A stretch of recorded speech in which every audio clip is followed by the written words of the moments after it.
너는 내 주 아합의 집을 치라.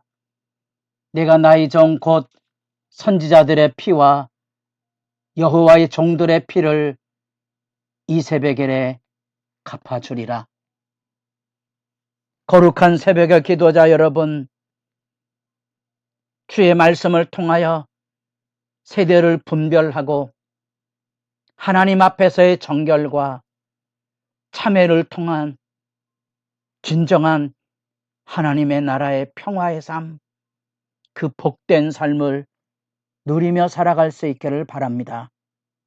오늘 우리가 읽어갈 하나님의 말씀은 열왕기하 9장 1절에서 13절까지의 말씀으로서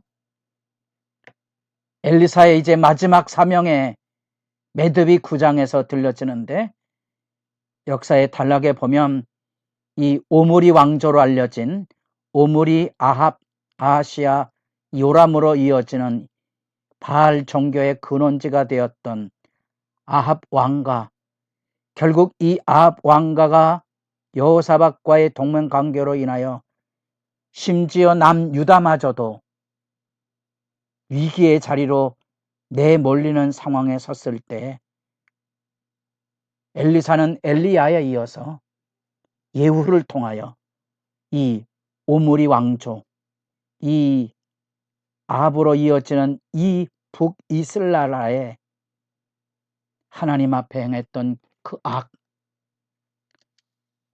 여호와의 선지자들을 죽이고 여호와의 종들의 피를 흘리게 했던 그 이세벨, 그리고 아합 집의 모든 남자를 척결하라는 명령을 예후에게 내리는 장면이 들려지게 됩니다. 아합으로 대비되는 이 오므리 왕조 북이스라엘 나라에 대한 하나님의 심판의 도구가 여기 예후 왕조로 열려지게 되고, 북이스라엘 나라의 예후라는 이름보다는 여로보암 2세가 이스라엘 나라에 가장 강성할 때인데 바로 예후 왕조의 이 자녀가 됩니다. 우리는 하나님 말씀의 역사적인 심판의 지금 실제를 보고 있는 겁니다.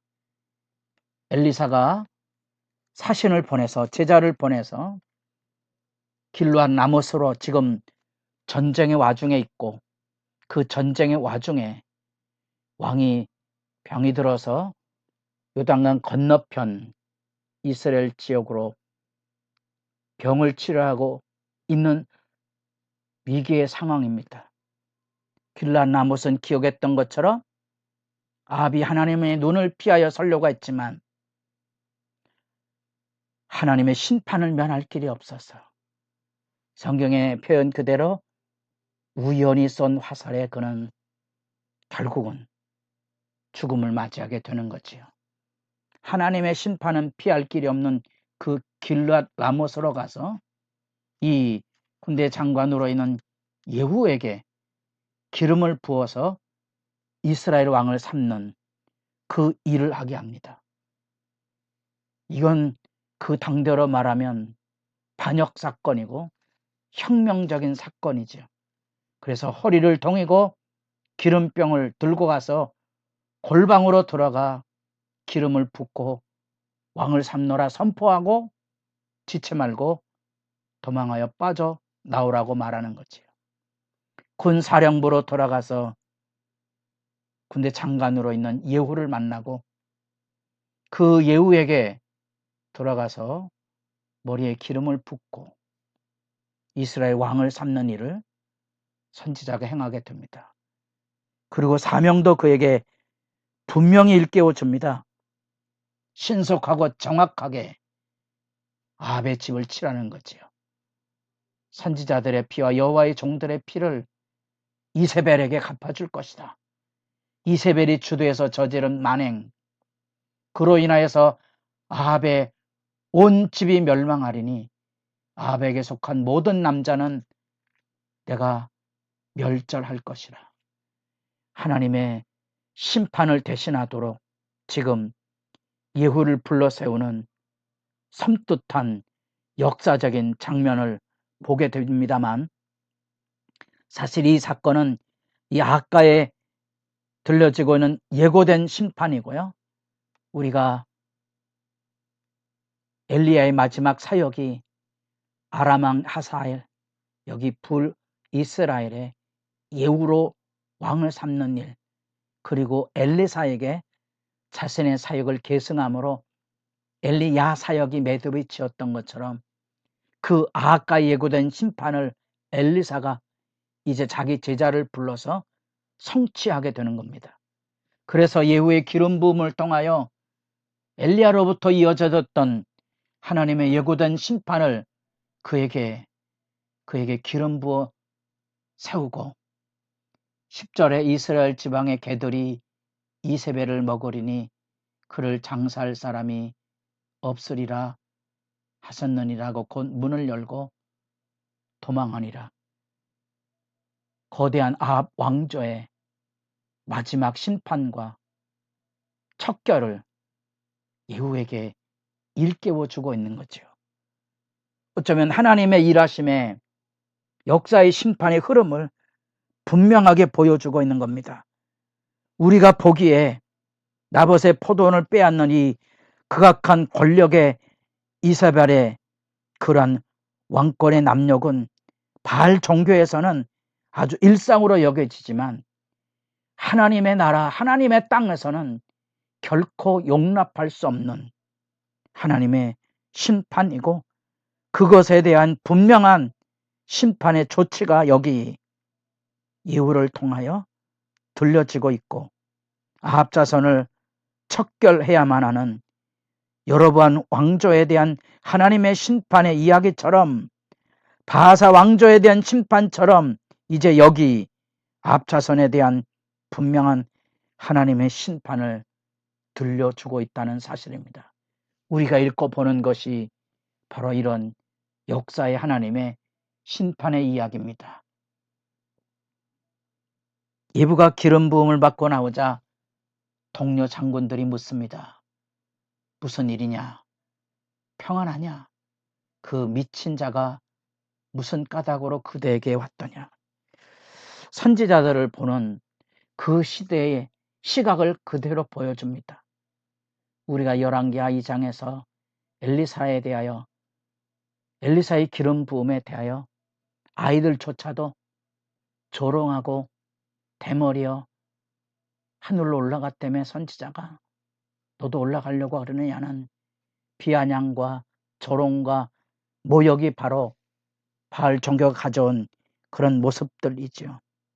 이 미친 이런 행동들이 바로 세상 사람들에겐 이해되지 않겠지만 여기 성경을 읽는 우리에게는 그 세상이 얼마나 하나님의 진리에 대해서 무지한가.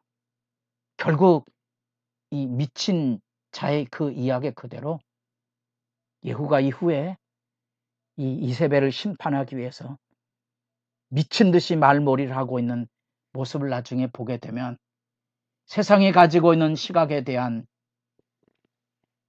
우리 그리스도인들의 시각, 하나님의 백성이 겪어야 되는 박해의 아픔을 충분히 연상할 수 있는 그런 표현입니다.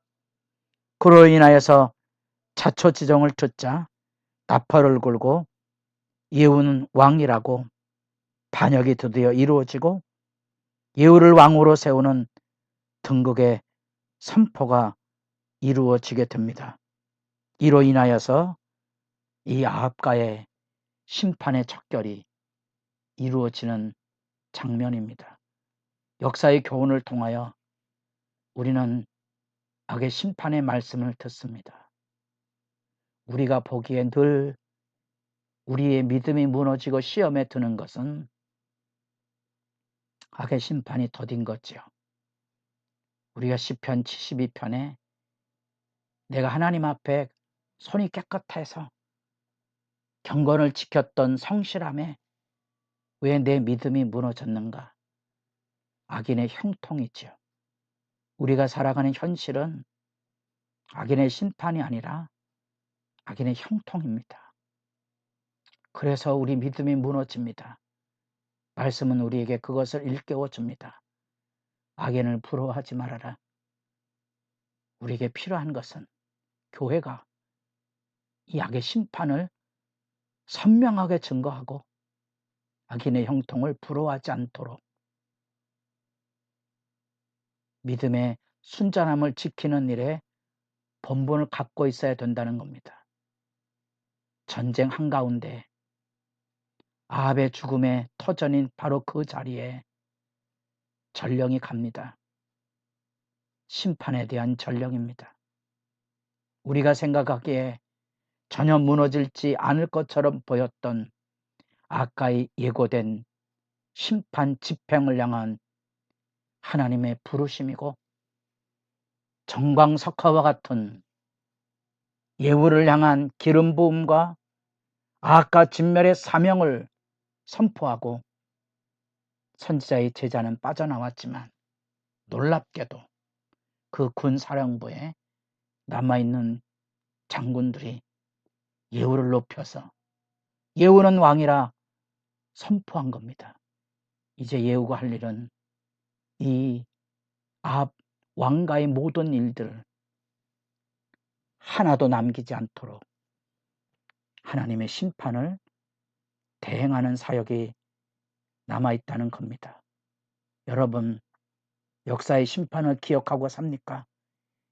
경건한 두려움으로 주님 앞에 기도하고 세상 사람 부러워하지 않도록 자기 믿음을 지켜 행하는 일에 다시 경건의 옷깃을 여미는 소중한 기도 시간이 깊어질 수 있기를 진실로 바랍니다.